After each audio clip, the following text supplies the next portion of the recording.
The sound of the gunshot echoed through the quiet neighborhood as Jamila's body crumpled to the ground.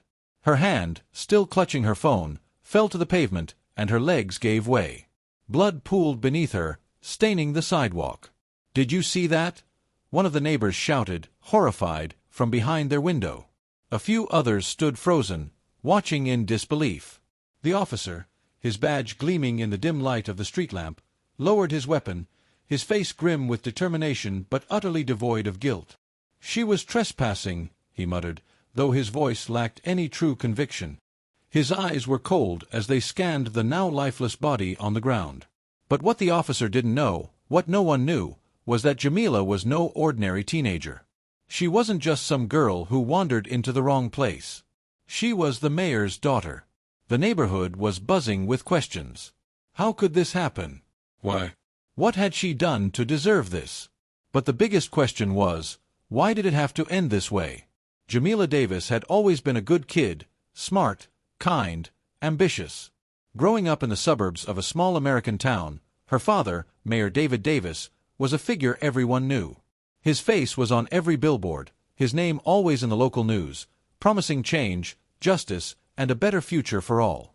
His daughter had often been in the spotlight, too. As a child of privilege, her life had been anything but ordinary. But things had changed. As Jamila grew older, she found herself growing distant from her father's political world. She saw things differently from the way he did, especially when it came to issues of racial injustice. Her father's stance had always been cautious, diplomatic, some would even say too careful. She wanted to be more than the mayor's daughter. Jamila wanted to make a difference herself. She spent her free time volunteering, attending protests, speaking out about inequality. But her actions weren't always met with approval, especially not from the local law enforcement. Officer Mark Thompson, who had been with the department for nearly 2 decades, had always been a loyal follower of the mayor's policies. He believed in order and discipline, and while he didn't openly express any racist sentiments, his actions spoke louder than words. He had a history of being quick to pull the trigger in situations involving people of color, and Jamila had seen it firsthand. The day she was shot, it wasn't because she was doing anything violent or threatening. No. She had simply been walking through a neighborhood on the wrong side of town. A place she had visited before to volunteer. A place where she thought she'd be safe. But that night, something was different. The usual routine had been disrupted. Officer Thompson had been on edge, frustrated by what he saw as an uptick in criminal activity in the area. The neighborhood had been dealing with a lot of drug problems, and Thompson's patrols had become more aggressive. He wasn't looking to ask questions that night. He was looking for an excuse to act. When Jamila had approached the fence of an abandoned property, she'd seen Thompson's car turn the corner. Instinctively, she had stepped back, thinking he might be there to talk. But he hadn't stopped. He hadn't even slowed down. His lights flashed on, and with his hand on his gun, he ordered her to halt. Jamila had raised her hand slowly, trying to show she wasn't a threat. But Thompson didn't care. He saw her, a young black girl, standing near a supposedly off-limits property, and in his mind, that was enough to justify his next action. Jamila's body was still on the ground, and now the sirens of multiple police cars wailed in the distance, drawing closer.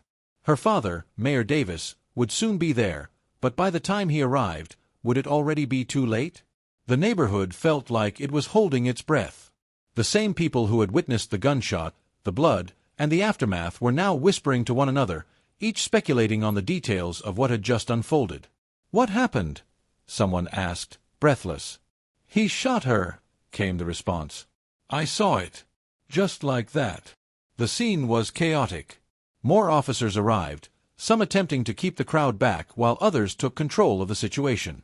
But the people weren't backing down. They weren't just going to stand by and pretend they hadn't seen what had happened.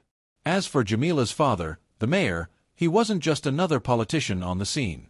He was a father, terrified for his daughter.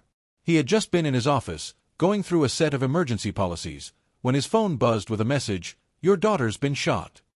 David Davis rushed to the scene, his heart pounding in his chest. He couldn't fathom it. Jamila, his smart, independent, passionate daughter, lying there on the street, shot for simply being in the wrong place at the wrong time. But when he arrived, It wasn't just Jamila's lifeless body that shocked him. It was the sight of Officer Thompson standing there, stone-faced, as if nothing had happened. As if this was just another ordinary incident. The crowd was growing louder, angrier. Some of them were yelling, demanding answers. The mayor's face, usually so calm and composed, was now twisted in a mix of confusion and horror. As the EMTs worked to stabilize Jamila, his mind raced. How could this have happened? Was it really just a mistake? Or was it something deeper, something his position as mayor had kept him blind to for so long? But as he turned to the officer, he was met with a gaze that froze him in place. Officer Thompson's eyes were cold, distant, and it was in that moment that Mayor Davis realized this wasn't a mistake. It was something worse. Before we dive deeper into this unsettling story, if you're enjoying what you're hearing, don't forget to hit the like button and subscribe so you never miss an update.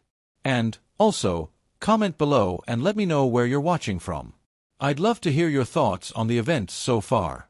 What would you have done in this situation? Stay tuned, because we are just getting started. Mayor Davis stood frozen, staring at Officer Thompson, his mind whirling. The officer's face was impassive, his eyes never straying from Jamila's still body on the pavement. The mayor opened his mouth to speak, but the words wouldn't come. What could he say? How could he confront this moment? His daughter, shot in the street, by a cop who swore to protect and serve. David. A voice cut through the tension. It was Councilwoman Rachel James, a longtime ally of the mayor, though she was more known for her outspoken views on police reform and racial injustice. She stepped up to him, her face pale with shock. "David, you need to say something," she whispered urgently, noticing how the crowd was beginning to grow more restless. The mayor didn't respond. His eyes were still locked on Officer Thompson. The man was stone cold, like a statue, showing no remorse for what he had done. And that was when David knew. This wasn't going to be simple. This was more than just a tragic accident. It was a message. "Call an ambulance!" A woman screamed from the crowd, her voice trembling. It was Jamila's best friend, Aaliyah. She had been one of the first to arrive after hearing the gunshot. Her breath came in short gasps, her hands trembling as she looked at Jamila's lifeless form. "Don't just stand there!" Aaliyah screamed at the officers, her voice hoarse. "She's not dead. She's still breathing. Do something." A few officers scrambled, calling for backup, but there was no sense of urgency. It was almost as if they had already written Jamila off. "Is she going to make it?" Aaliyah asked, her face covered in tears. The EMTs had arrived, but their expression was grim as they worked to stabilize Jamila. Her pulse was weak, her breath shallow, but there was still a chance. David felt a fire igniting inside him. Anger, fear, heartbreak, it was all mixing together in a maelstrom of rage. He couldn't, no, he wouldn't, let this go. Not after what had happened. Not after seeing his daughter shot in cold blood. But as the paramedics continued their work, David turned back to Officer Thompson, his heart racing. "Why?" The word escaped his lips before he could stop it. Thompson didn't flinch. "She was trespassing," he muttered, as though it was the most natural thing in the world to shoot someone for a minor infraction. "Are you kidding me?" David's voice rose, his face flushed with fury. "You shot my daughter because she was trespassing?" The officer didn't respond, but the look in his eyes said it all. He was certain of his actions. He was convinced he was justified. David's mind raced. He had always been careful in his public life, weighing every word and every decision. But in this moment, standing on the street where his daughter had just been shot, everything else faded away. There were no politics here. No diplomacy. Just the heart-wrenching truth. This was no ordinary tragedy. This was personal. Hours later, the hospital was filled with tension. The mayor had barely said a word since they had rushed Jamila into surgery. He was numb, a shadow of the man he had been only hours before. As he sat in the sterile waiting room, his fingers drumming restlessly on the armrest, he couldn't stop thinking about the officer. Officer Thompson's face was burned into his memory, unshaken, uncaring. But now, there was more at stake than just his daughter's life. The entire town was watching. Word had already spread like wildfire. The video, captured by one of the bystanders on their phone, was being shared across social media. The police had been quick to shut down rumors, but the video didn't lie. Jamila had been shot, and everyone knew it. As the hours dragged on, David couldn't help but think about how everything had been leading up to this moment. He had spent years building a career that made him respected by some, loved by others, but now, it felt like it could all come crashing down in an instant. How could he face the voters in the next election, knowing that his daughter had been treated like a criminal? The clock ticked on, but the door to the waiting room finally opened. A doctor stepped in, her face tired but composed. She took a deep breath before speaking. "We've done everything we can," she said gently. "She's stable now, but it's going to be a long road." "She's lucky to be alive, Mayor." David's heart fluttered with relief, but it didn't last. There was still so much that needed to be done. "Can I see her?" he asked, his voice barely a whisper. "Of course," the doctor replied, nodding. "But there's something else. We need to talk about the police officers involved. There may be some complications."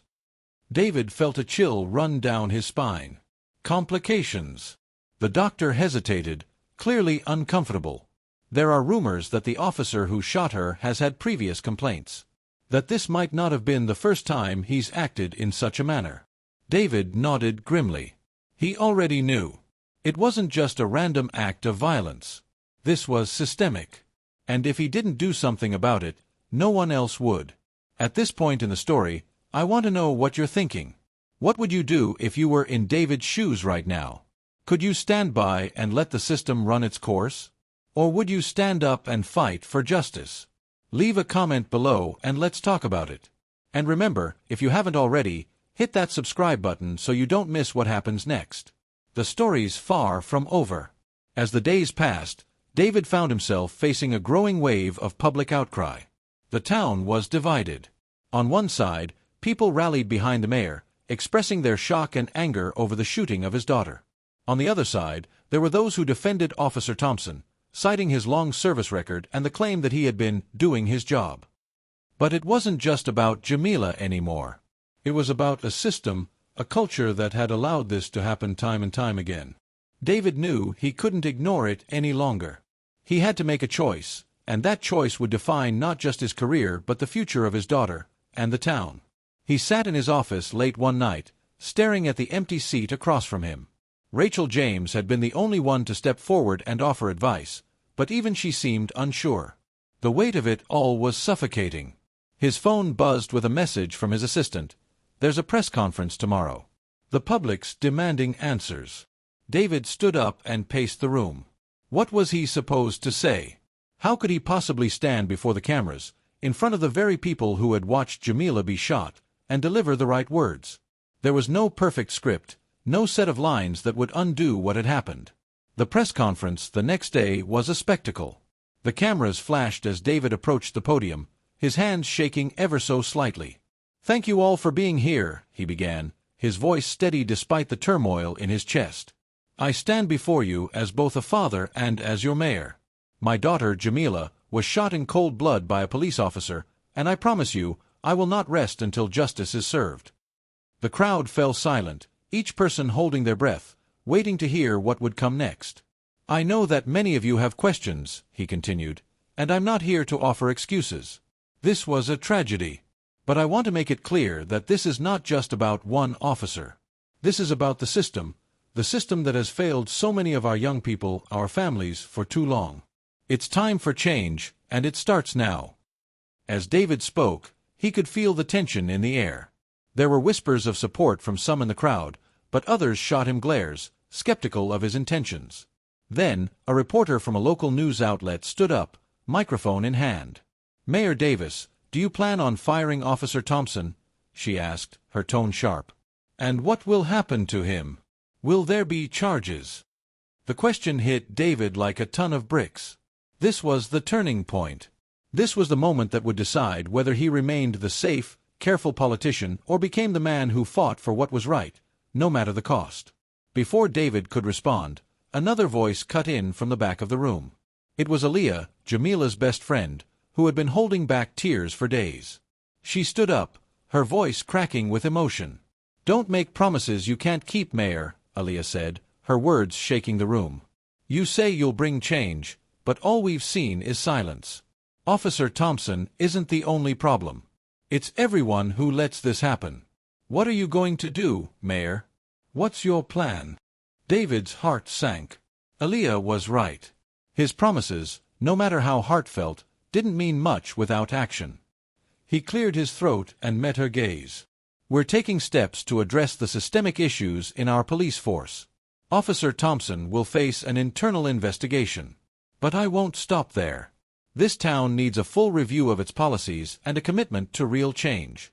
I'll be working with experts in the field of police reform, and I won't rest until we've made sure this never happens again." Back at the hospital, Jamila was awake, though her recovery was slow. The bullet had shattered her leg and left permanent nerve damage. She could barely move without pain, but she was alive. And she was angry. "Dad, I want to do more," Jamila said one evening as her father sat by her bedside, watching her struggle to sit up. "I want to make sure no one else has to go through what I went through." David looked at her, his heart swelling with pride, but there was a deep pain in his eyes. "Jamila, you've been through so much already. You need to rest, focus on healing." "No," she interrupted, her voice firm. "I've been resting my whole life. I've been silent for too long. I can't just let this slide. If you won't fight for this, I will."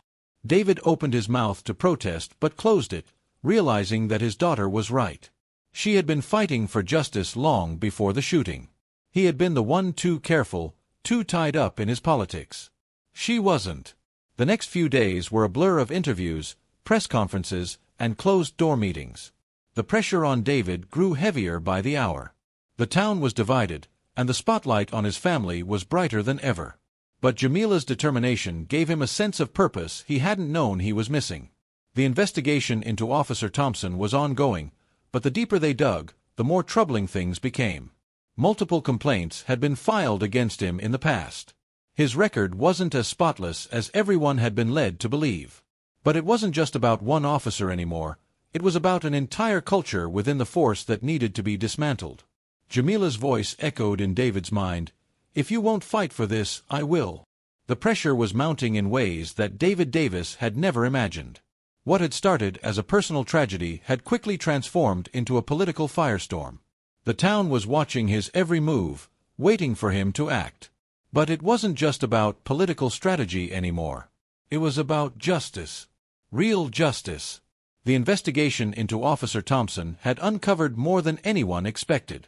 Internal records were revealing a pattern of racial profiling, excessive force complaints, and incidents of misconduct going back years. Thompson wasn't just a bad apple. He was a symptom of a much larger problem within the police department. And David knew, deep in his gut, that if he didn't do something drastic, the system would never change. Jamila's voice had stayed with him, her words echoing in his mind, pushing him forward. She wanted him to fight for change, not just for her, but for the countless others who had been silenced for too long. But the cost of that fight was growing clearer with every passing day. "Mayor Davis," a reporter called out during a press conference just days after the shooting, "is it true that your administration was aware of Officer Thompson's behavior before the incident with your daughter?" David's heart skipped a beat. The question had been lurking in the shadows, but now it was out in the open. His own position was on the line. The room fell into a tense silence as David cleared his throat and adjusted the microphone. "It's true that there were previous complaints filed against Officer Thompson," he said carefully, his voice calm but firm. "But I will not pretend that I had the full knowledge or understanding of the scope of his actions until after this incident.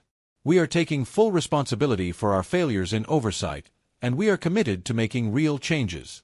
But that doesn't change the fact that my daughter, my child, was shot unjustly." His words hung in the air. The room was filled with mixed reactions. Some applauded his honesty, while others questioned his ability to lead. But David was determined. He had made mistakes, and he was willing to face them, but this was bigger than his own failings. This was about the future of his town. This was about making sure that something like this never happened again. As the press conference ended, David was met by Rachel James, who had been quietly observing from the back of the room. "You've done well so far," she said, her voice low. "But you need to act now. This isn't just about talking anymore. People want to see you take action. David nodded. I know. We've already started the process of firing Officer Thompson, but the real work, changing the system, that's what I need to focus on now. Rachel paused for a moment before speaking again. There's something else, David. Jamila's going to be okay physically, but emotionally, well, it's going to take a lot more than just time for her to heal. She's already become a symbol for so many people. You need to make sure you're standing with her, not just in your speeches, but in your actions. David felt a pang of guilt in his chest. Jamila had been right. She was the one pushing him to act. She was the one showing him how much more needed to be done. A week after the press conference, things had changed dramatically. The people in the town were no longer content to stand on the sidelines. The protests that had started as small, peaceful gatherings had become a massive movement. People of all ages, races, and backgrounds were taking to the streets, demanding justice not just for Jamila, but for everyone who had been affected by the same systemic failures. David couldn't ignore it anymore. This wasn't just about him or his daughter. This was about the community, about the people who had been silenced for far too long. Jamila, despite her painful recovery, was right there with the protesters. She had gone from victim to voice of change. Every step she took, though painful, was a step toward something greater. Her words rang out at rallies, and her face had become a symbol of defiance, a symbol of the fight for justice. But the battle was far from over. Officer Thompson had been fired, but many were questioning whether that would be enough. Would it just be a scapegoat, a way for the system to brush the problem under the rug? Or would this lead to real change? David's phone rang late one night, interrupting his thoughts as he watched the news. It was Rachel. They've got a new development, she said, her voice urgent. There's a push for an independent review board to oversee the police department's actions. People are calling for it to be established immediately. David could hear the weight of the situation in her voice. Do you think it'll work? I think it's the only way forward, Rachel replied. But you've got to back it. The momentum is on your side, but if you hesitate, you'll lose it. This isn't just about policy anymore, it's about people's lives. David took a deep breath. He knew what he had to do. The next morning, he made an announcement. He called for a citywide meeting, opening up the floor for discussion about the police department and its future. It was time for the people to be heard. When the meeting began, the tension was palpable. Hundreds of residents had gathered, eager to voice their concerns. The question was no longer whether Officer Thompson would be held accountable. The real question was, how would the town rebuild trust? How could they ensure that something like this would never happen again? Jamila sat in the front row, her eyes watching her father closely, her expression a mixture of hope and skepticism. This was her moment, too. She had fought for her father to stand up, but now it was up to him to prove that he would follow through. The room was filled with passionate arguments. Some wanted immediate changes, demanding that every officer undergo retraining. Others wanted more transparency, advocating for full access to police records and accountability. David took the stage, his voice steady but filled with emotion. I know I've failed you, and for that, I am sorry. But I won't fail you again. We will establish an independent review board to oversee the police department's actions. We will make sure that everyone is held accountable for their actions. And we will rebuild this town, not as it was, but as it should have been from the beginning. The room erupted in applause, but David's eyes never left Jamila. He had made a promise to her, and now he had to keep it. The town had never felt more divided. While many celebrated the promise of reform, others were skeptical, unsure if the changes would truly be meaningful or just another political ploy to placate the masses. But David Davis was resolute. He had made a commitment, not just to the people of his town, but to his daughter. He was going to do everything he could to make sure something like this never happened again. The first few weeks after the meeting were filled with tension. The newly formed independent review board began its work, combing through every complaint, every allegation, every action taken by the police. The results were as damning as many had feared. The board uncovered multiple instances of misconduct, and several officers, including Thompson, had been involved in incidents that should have been investigated long ago. But the most shocking revelation came when the board found evidence that the department had been covering up certain events to protect officers from scrutiny. It wasn't just a few bad apples, it was a culture. A culture of fear, silence, and complacency. And the people were finally ready to hold it accountable. As the investigation continued, Jamila found herself in the spotlight more than ever. She was invited to speak at rallies, on television, and in front of national audiences.